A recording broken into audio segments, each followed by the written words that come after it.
কৃষি কৰ্মৰ জৰিয়তে স্বনিৰ্ভৰশীলতাৰ নিদৰ্শন দাঙি ধৰিছে জামুগুৰিঘাটৰ নিবনুৱা যুৱকে। যুৱ কৃষক খেমৰাজ বসনেট আৰু মদন বসনেটে জিয়া ভৰলীৰ পাৰৰ 100 বিঘাৰো অধিক মাটিত কৰিছে সৰিয়হৰ লগতে বিভিন্ন ধৰণৰ খেতি। জামুগুৰিঘাটৰ জিয়া ভৰলী নদীৰ পাৰৰ 1 নম্বৰ বালিচাপৰি অঞ্চলৰ প্ৰায় 50 বিঘা বালিচহীয়া মাটিত খেমৰাজ বসনেট নামৰ যুৱ কৃষকজনে সৰিয়হৰ খেতি কৰি স্বাৱলম্বিতাৰ নিদৰ্শন দাঙি ধৰিছে।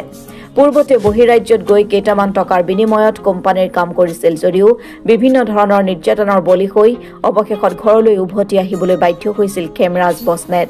পিছত ঘৰতে থাকি দুজন যুৱকে মিলি জিয়া ভৰলী নদীৰ পাৰৰ 1 নম্বৰ বালিচাপৰি অঞ্চলৰ 100 বিঘাৰো অধিক মাটিত বিভিন্ন ধৰণৰ খেতি কৰি বছৰি প্ৰায় 10 লাখ টকা উপাৰ্জনেৰে স্বনিৰ্ভৰশীল হৈ আহিছে। যিটো সময়ত অসমৰ নিবনুৱাই কৰ্মসংস্থাপন বিচাৰি বহিৰাজ্যলৈ ঢাপলি মেলিছে, সেই সময়তে জামুগুৰিঘাটৰ খেমৰাজ বসনেট আৰু মদন বসনেট নামৰ দুগৰাকী নিবনুৱাই ঘৰতে থাকি নিজৰ চন পৰি থকা 100 বিঘাৰো অধিক বালিচহীয়া মাটিত এনেদৰে কৃষি কৰ্মৰ জৰিয়তে স্বনিৰ্ভৰশীল হৈ পৰিয়াল ভৰণ পোষণ দিবলৈ সক্ষম হৈছে।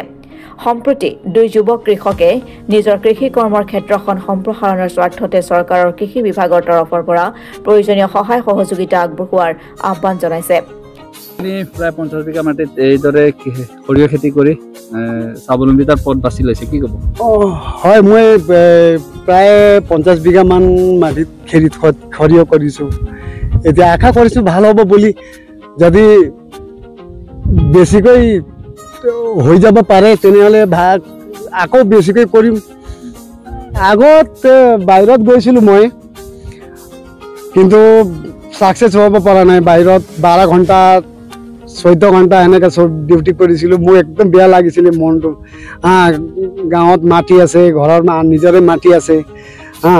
হ'ব দিয়ক, মই গাঁৱতে খেতি কৰি ওলাম, উপাৰ্জন কৰিম বুলি আহিছোঁ।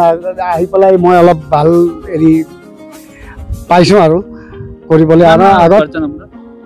কিমান মান ইনকাম হয় আপোনাৰ বছৰত? এতিয়া যোৱা বছৰলৈকেতো বেছি না 2 লাখ 2.5 লাখ মান হৈছিলে ইনকামটো।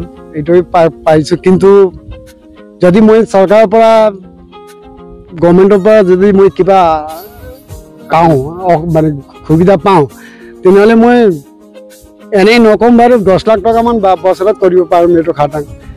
এতিয়া এইবিলাক সম্পূৰ্ণ নিজৰ পুঁজিৰে কৰিছে।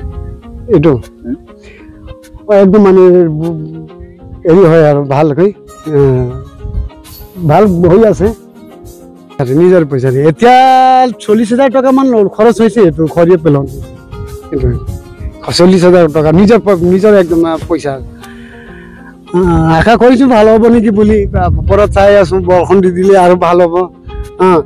দবাই অলপ এই কলা পোকে অলপ ধৰিছে কেইবাটামান জেগা আছে। এইটো দবাই দিব পাৰিলে আৰু ভাল।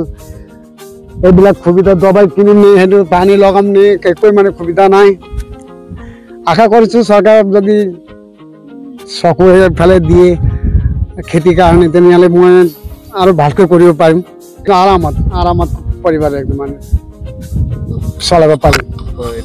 হয়, এইটো মই আশা কৰিছোঁ লগৰীয়াবিলাকক আহি পেলাই যিমান যে মাটি বাচি আছে, এইটো বা ৰৈ আছে, এইটো কৰিলে আগবাঢ়িব পাৰে। বাহিৰত যাব নালাগে। এনেই লোকৰ কৰি পেলাই কি লাভ নাই নহয়। লাভ আছে ভাল হেৰি পঢ়া শুনা কৰাবিলাকৰ, নহয় জানো? আমাৰ নিচিনা এইটো নহয়, আমাৰতো ইমান পঢ়াও নহয়। যদি আমি নিচিনা যিমান হেৰি কৰিছোঁ, সিহঁতেতো খেতি কৰিলেই ভাল উৎপাদন কৰিব পাৰি, আৰু খেতি কৰিলেও ভাল।